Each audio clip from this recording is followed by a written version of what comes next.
자, 자고로 재고자산은 이론하고 실기가 반반이에요, 반반. 오히려 실기보다 이론 쪽 계산 문제도 많이 나오고요. 여기가 조금 여러분들 신경 써주실 게 많아요. 자, 일단 보면은 자, 우리가 재고자산이라는 건 일단 판매 목적이죠. 이거 기억하시고. 근데 우리가 현대자동차 같은 경우에는 자동차를 만들고 있을 수도 있거든요. 그죠?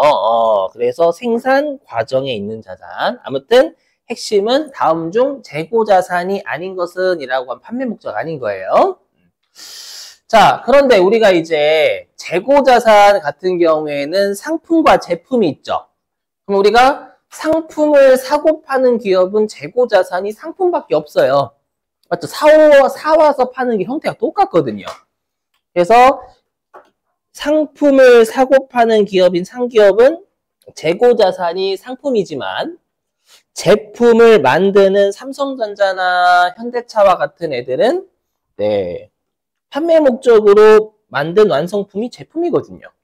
그렇죠? 근데 이 제품을 만들기 위해서는 뭐 구리나 알루미늄이나 이런 것들 사와야 되잖아요.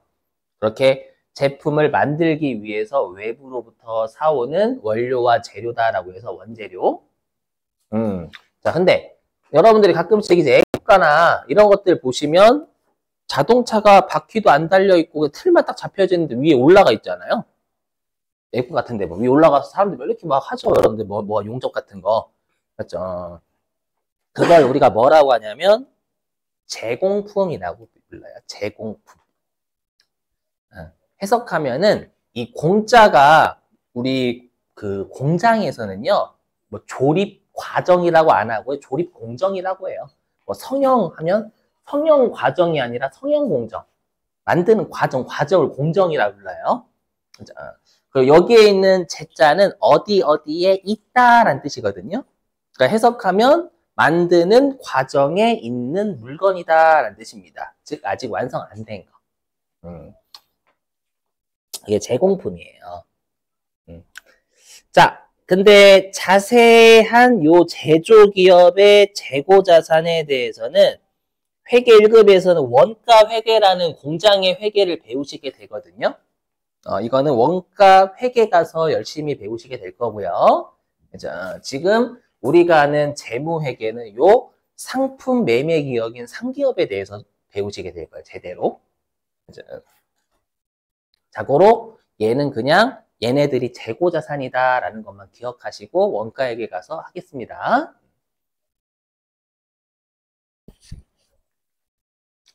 자, 넘어가겠습니다. 자, 그랬을 때 자, 어저께 단기매매 증권에서 이미 했었지만 우리가 취득원가라는 게 자산을 취득했다라고 부르는 거니까 자산될 금액 얼마냐라는 뜻이다라고 했죠. 그래서 취득원가는 얼마인가 물어보면 자산될 금액 얼마냐라는 거예요. 그래서 어저께 우리가 단기매매 증권을 제외한 나머지는 취득원가가 다 해서 얼마 주고 샀니라는 논리 쓴다라고 했죠. 그거는 이해를 돕기 위한 거고 실제 우리가 배우는 게 기업 회계 기준이란 말이에요. 기준에서는 이게 문구예요. 어저께도 설명드린 것 같은데 경영진이 의도한 상태, 의도한 장소에 이르게까지 하는데 발생한 원가, 이게 취득원가의 정의예요. 그냥 기업회계 기준에서. 이걸 꼭 기억하셔야 돼요. 이게 초보자분들, 초심자분들 입장에서는 좀 어렵겠지만 나중에 위로 가시면 가실수록 요 개념이 훨씬 더 중요해요. 요 말이. 다 해서 얼마 주고 샀니라는 논리보다. 좀 들어보세요. 뭐냐면 내가 외국에서 상품을 사온 거예요. 상품을 사왔는데 상품은 일반적으로 사오면 배 타고 오죠. 근데 배 타고 오는데 갑자기 불타면 난리 나잖아요. 맞죠? 그래서 일반적으로 화재보험료를 듭니다. 화재보험. 맞죠? 그래서 화재보험료를 낸 거예요. 그럼 그때는 얘를 보험료라고 처리하지 않아요. 왜? 상품을 우리 회사가 원하는 장소에 이르게까지 하려면 화재보험 내야 되거든. 맞죠? 우리가 원하는 상태가 뭐예요? 네, 뭔가 안정적인 상태, 또 만들기에 쓴 거잖아요. 왜 항상 할 때마다 표정이 안 좋으시긴 한데, 얘기하실 때. 그죠? 그지 같은 그죠? 그래서 일상생활 버리시고, 맞죠? 그럼 그때 화재보험을 낸 건 상품에 더해버려요. 맞죠? 근데, 거꾸로, 내가 이제 상품이 우리 창고에 왔어요? 근데 또 잠깐 보관해야 될 수도 있는 거잖아요. 맞죠? 근데 보관하고 있는데 또 불탈 수 있단 말이에요. 맞죠? 그때 내는 화재보험료는 비용이에요. 차이가 뭘까요? 여기에요. 이르게까지 하는 데가 있어요. 이르게까지. 별도로 거꾸로 얘기하면 이르렀으면 그 이후에 지출은 비용인 거예요. 그죠? 그래서 여기 취득 이후의 지출은 원칙이 비용이에요. 맞죠? 이르게까지니까 이르렀으면 그 이후의 지출은 비용입니다. 그러니까 한마디로 나중에 배우시겠지만 여러분 자동차를 사시면 뭐 내세요? 세금? 취득세 내셔야 돼요. 취득세를 안 내면 법적인 소유권 인정 못 받는단 말이에요. 그렇죠? 그것도 경영진이 의도한 상태죠. 내 소유, 우리 회사 소유. 그건 자동차에 얹어요, 회계에서. 근데 자동차 가지고 있으면 뭐 내죠? 또? 1년에 한두 번? 그거 자동차세 냅니다. 그거는 비용이 그냥. 왜? 이미 끝났거든. 자동차 취득 끝났어. 맞죠? 취득세는 한 번만 내면 끝이지만 자동차세는 매년 내야 됩니다. 그건 비용이에요. 이미 취득 끝났잖아요. 이해되시겠어요? 이런 개념, 이런 개념. 힘드시겠지만 빨리 받아들여 주시고요. 저도 처음에 회계할 때, 저게 무슨 개소리야, 뭐 힘들어 죽겠는데. 네. 하시다 보면 자연스럽게 받아들여지는 개념이에요. 자, 이건 곧 설명할 거예요. 지금 무시하시고. 자, 원래 우리가 취득원가라는 건 매입 금액에다가 취득 부대비용 더한 거다라고 했죠. 여기까지는 어저께 했던 거고요. 그 다음에 빼는 거는 오늘 할 수 있을런지 모르겠지만 아무튼 해볼게요. 여기까지고. 자, 그럼 우리 시험에 재고자산 쪽에서 가장 많이 나오는 취득부대 비용들이 있어요. 대표적인 게 외워주셔야 돼요. 뭐냐? 우리가 대표적인 게 뭐냐면 상품의 취득원가요.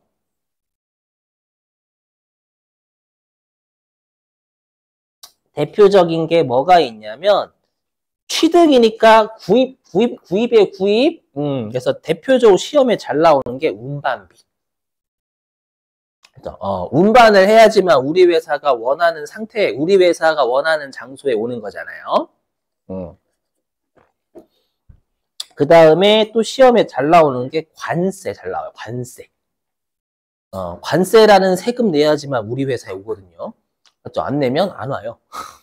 맞죠? 관세. 그 나라의 산업을 보호하기 위해서 때리는 겁니다, 그냥. 우리 시험에는 뭐 그런 게 중요하지 않고. 그 다음에 통관 수수료. 여러분들 통관은 통과. 그래서 가끔씩 우리 뉴스 같은 데 보면 뭐 세관 쪽에서 막 뭐 이렇게 뭐 계단을 아니 컨테이너 벨트 타고 막 이렇게 물건 지나가는 거 있잖아요. 그게 통관하는 절차거든요. 요때도 수수료 내야 됩니다. 이런 것들을 내지 않으면 우리 회사 올 수가 없어요. 알죠? 그럼 회계 입장에서는 경영진이 의도한 장소에 이르게까지 하는데 발생한 원가잖아요. 그렇죠? 그럼 얘는 상품 같은 거에 더해야지 또는 원재료 같은 거에 더해야지 비용 처리를 안 된다라는 거예요. 여기가 되시겠어요? 그래서 취득 과정이다라는 건 판매자 입장, 구매자 입장. 취득. 구매자 일단 취득하는 건 일단 구매자 입장이 취득 그죠. 물론 판매자가 판매하기 위해서 취득하는 건 맞지만 맞죠? 취득하는 과정만 묶고는 아니지 구입하는 거잖아요. 갑자기 이 소리를 왜 할까요? 판매자 입장도 내는 거예요 시험에서. 자 보시면 여기 이것도 한 번 냈어요. 뭐냐면 판매자가 있대요. 내가 재고자산을 파는 거예요. 자고로 여기에서의 판매자는 재고자산 판매자입니다. 상품이나 제품이요. 그럼 재고자산을 판매했대요. 그럼 판매하면서 운반비 쓴 거는 비용 잡아야 됩니다. 왜냐하면 회계의 대원칙이 비용은 수익, 관련 수익이 장부에 기록될 때 같이 기록된다라는 거 있었잖아요. 네, 수익 비용 대응의 원칙이라고. 받아들여줘요. 뭐예요? 여러분들 판매자는 수익 있죠? 그러면 판매자가 제품을 팔면서 상품을 팔면서 관련된 수익이 장부에 기록된 거잖아요. 그 운반비도 당연히 운반비 비용 잡혀야 된다는 거예요. 회계의 원칙. 요거. 그럼 질문. 각지 질문. 그럼 내가 이번에 상품을 5만 원에 사와서 1원에 팔았대요. 5만 원에 사와서 1원에 팔았대요. 상품을. 그럼 수익 있을까요? 없을까요? 있어요. 1원. 1원. 이익이 없는 거지. 수익은 1원, 비용이 5만 원인 거예요. 그래서 판매자는 수익이 있어요, 여러분들. 아무리 거지 같은 애도 1원의 수익이 있는 거예요. 수익은 무조건 있어요. 공짜로 팔지 않는 한. 수익 빼기 비용이 이익이잖아요. 맞죠? 수익은 있는 거라고 여러분들 오해하지 마시고. 그래서 판매자는 수익 무조건 있어요. 공짜로 팔지 않으니까. 질문 가끔 하시는 분들 계셔가지고. 그래서 관련 비용인 운반비일 땐 비용 잡아야 된다라는 거예요. 구매자는 구매할 때는 판매하는 게 아니잖아요. 관련 수익이 없지. 그죠? 그래서 이때는, 이때는 운반비라는 비용 처리해야 되고, 그럼 재고 자산을 파는 건 주된 영업 활동과 관련이 있으니까 이 운반비는, 그죠? 800번대. 판매비와 관리비 처리해야 된다라는 거예요.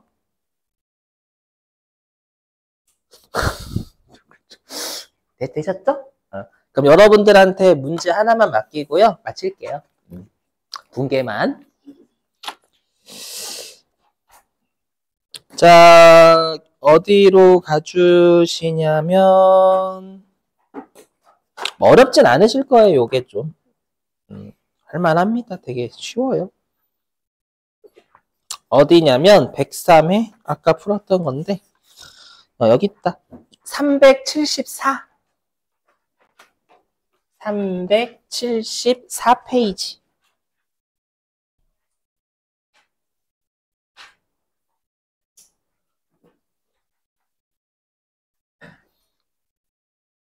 거기 5번 보이시죠? 5번? 한번 해보세요. 쉬워요. 얼마 안 걸릴 겁니다. 374페이지 5번.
자, 그럼 운임이 뭔지 아시죠? 운반비를 운임이라고도 해요. 제 설명 괜히 하는 거 맞죠?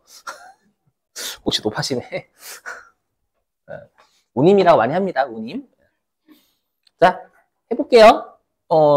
자, 보시면 여기 자, 원재료 매입하면서 운임이 발생했대요. 그러면 원재료에 내가 이제 원재료, 그러니까 현대차로 따지면 현대차가 여러분들 구리를 5만 원 주고 사온 거예요. 맞죠? 그러면 이 구리를 5만 원 주고 사오는데 운반비가 구리를 사오는데 운반비 5만 원 든 거예요. 회계에서는 그 구리를 우리 회사가 공장 창고로 와야 되잖아요. 오기까지 쓴 거니까 우리 회사가 원하는 장소에 이르기까지 하는데 쓴 거기 때문에 얘는 비용이 아니라 자산 처리해야 돼요. 그렇죠? 그 자산이 원재료죠. 그래서 얘는 원재료 처리하라는 거예요. 그래서 원재료 5만 원. 원재료라는 자산 증가해야 돼요. 이렇게 운반비가 아니에요. 조심. 예, 빨리 회계적 입장으로 계속 바꿔주셔야 됩니다. 그다음에 현금 5만 원. 자고로 나중에 이제 어느 정도 여러분들 회계하시면 5번 같은 문제는 쉬운 추 계속합니다. 실제로. 맞아. 그러니까 빨리 회계적 입장에서 취득 원가의 개념을 잘 받아들여야 된다라는 일상생활 생각하지 마시고. 됐어요. 자, 오늘은 여기